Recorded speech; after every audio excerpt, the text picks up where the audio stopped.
33% reservation కల్పనపై మంత్రి సంధ్యరాణి సమిష్టీకరణ పార్వతీపురం మాన్యం సాలూరు రాష్ట్ర వ్యాప్తంగా మహిళలందరూ ఎంతో సంతోషంగా ఉన్నారని, పార్లమెంట్లో ఓడిపోయినప్పటికీ ప్రతిపక్షాలన్నింటినీ దాటుకుని మహిళలకు 33% రిజర్వేషన్ కల్పిస్తామని హామీ ఇవ్వడం పట్ల రాష్ట్ర మహిళా ప్రతినిధులు హర్షం వ్యక్తం చేశారు.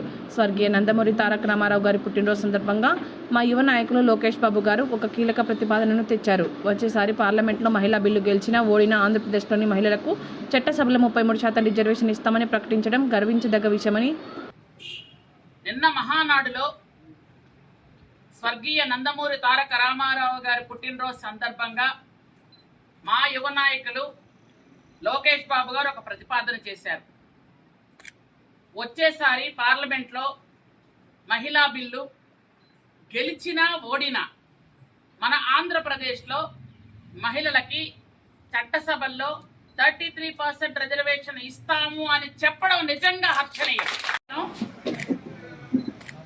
ఈరోజు పత్రికా సమావేశం ఏర్పాటు చేయడానికి ముఖ్య కారణం, ఆంధ్రప్రదేశ్లో ఉన్నటువంటి మహిళలందరూ ఎంతో సంతోషంగా ఈరోజు భారతదేశంలో మొన్న పార్లమెంటులో 33% అనేది